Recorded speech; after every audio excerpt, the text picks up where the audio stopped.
guys, nandito kami ngayon sa Lasa. Nandito kami ngayon sa market so naka-alfresco kami kasi as usual kasama namin ang aming mga babies, diba?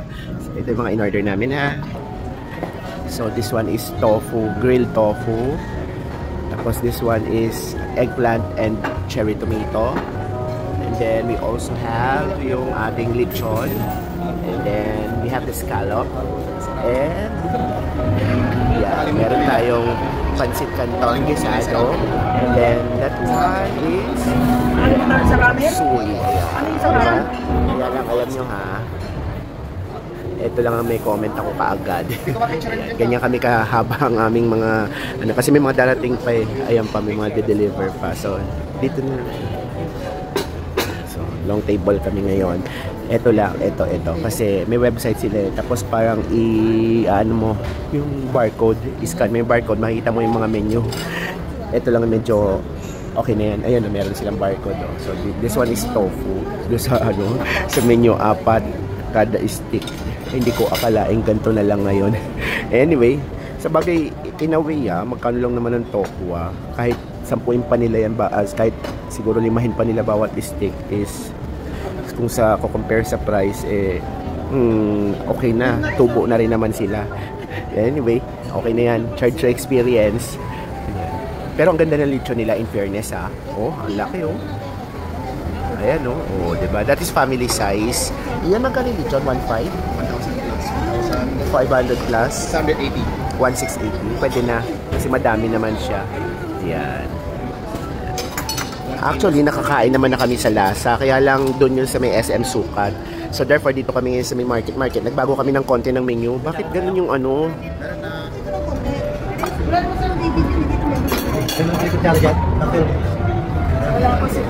Kompleto ba yung chop suey?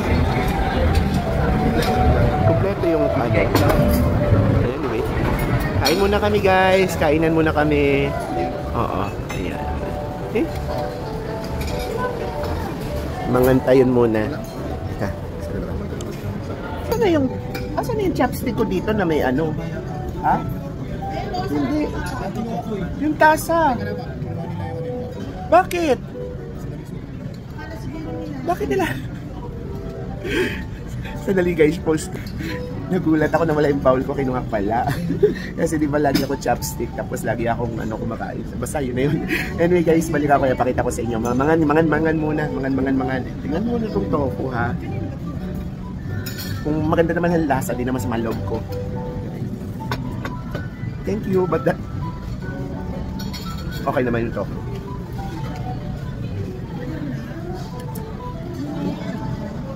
Try natin yung... alam mo, pag ang chapsuy matamis, inaayawan ko na talaga. So, unang tikim pala pag matamis yan, ayaw ko na.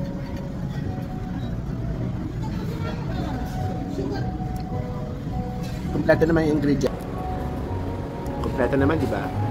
Kompleto naman. May hearts na siya. Naalala ko yung order naman ng chapsuy doon sa Sabori. Alam mo, puros repolyo. At saka puros yung pechay bagyo. Kasi pinilit pa nila parang wala na silang ingredients, so pinilit lang nilang gawin. Alam mo yun? Kaya doon ko sama ng loob ko doon. Sabi ko nga, pagka wala na ingredients, wag na kayong magbenta, di ba? Pwede na lechon. Dala. Alam po ang lechon na lasa masarap.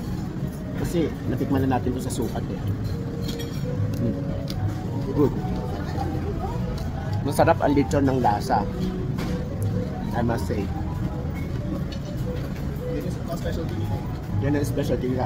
Iba, pag bibili kayo ng lechon ng belly, sa Lasa kayo bumili kasi iba ang lasa. Iba lasa na, no?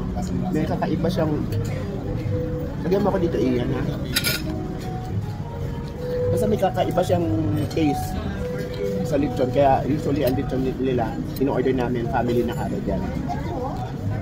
Saka malaman nun, hindi siya mataba. Okay na.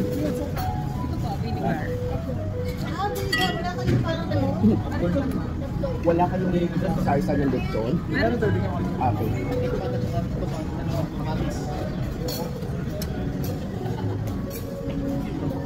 Alam nyo, itong scallop nila. Although small ang size niyan, natikman na rin namin to before eh. Kaya lang hindi ko masyado na-appreciate dati yung scallop nila kasi busog na ako noon at saka gabi na yun, pagod na ako. Pero actually, masarap ang scallop nila. Although small size siya, masarap ang scallop nila. Okay, isa. Ayan o, small lang siya, di ba? O, tiny. But if you taste it, malalaman mo yung lasa. Eh, may something subtle taste lang siya. Hindi siya maalat, hindi siya malansa. Tsaka hindi siya oily. Kasi, ang dami ko na kinainan ng scallop. Although malalaki yung shell, pero ganun pa rin naman kasi yung ano, laman ni ganyan lang din kakapraso. Tapos sobrang ang langis-langis. Pero dito sa lasa, hindi malangis ang scallop nila. Wala langis.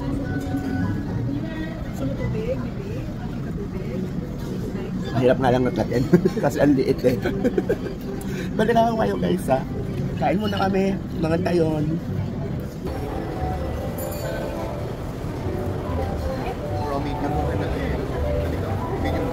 Hachiko! Up na! Kumain na si Tutube? Hachiko baby! Alam niyo pag malamig kasi tulog ng tulog to. Grabe. Oh, ang dami namin mga fur baby. Ang dami nun. Kaya lang natutulog yung iba.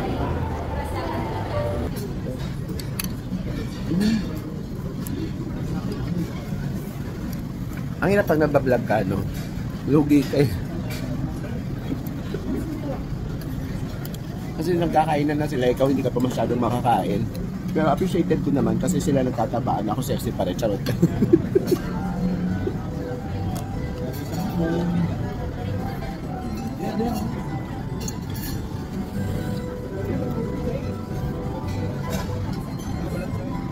Lapit-lapit na kami, patapos-tapos na.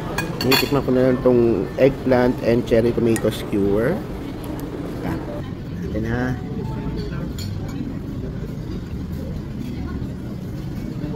Pwede. Kahit siguro yung bata kakainin. Sarap naman. Cherry tomato. Pwede naman. Tapos tikman natin yung kanilang pansit. Alam mo, ayoko sulatin matamis na pansit. Ang alam ko, hindi naman matamis ang pansit nila. Kasi yung tapsoy nila, hindi naman matamis.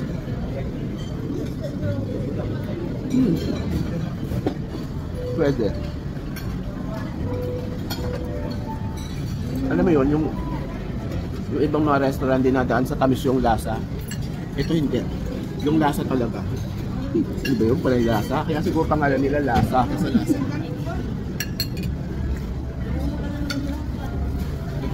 Ano sila?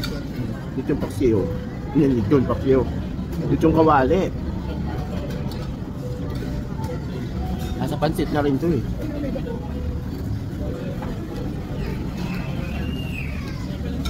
Hindi na masyadong malutong. Pero masarap.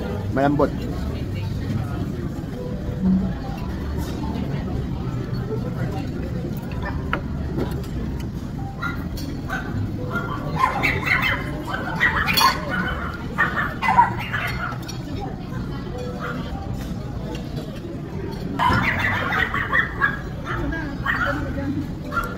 Ingin ng mga babies namin, no? Ayan. Ay! Parang gusto pa. Sino ba yan? Si Gagar ba yan? Parang gusto pa. Busog na? Okay guys, if you like this kind of video na nagre-review ang Lola ng mga restaurant na kinakainan namin, please do like, share, subscribe to your Lola's channel and hit that notification button just in case may update tayo. Katulad nito, kumain na naman kami sa Lasa. Well, updated tayo sa menu. Pero yung pa rin naman menu nila. Kaya lang halos ganun pa rin naman in-order namin.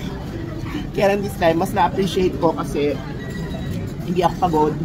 Kakapunta lang namin dito. Kaya talagang yung sa diet ko, medyo okay pa. Okay? Kaya patapos na rin kasi kami. Hello, halos nang alahati na ang lahat. Okay? Maraming salamat. At kung kayo nasa ibang platform, always remember, it's still your Lola with an H, L-O-L-A-H, Bonglin. At sana mabusog kami. Or don't forget visit nyo yung Horty Filipina sa BGC. Okay, thank you.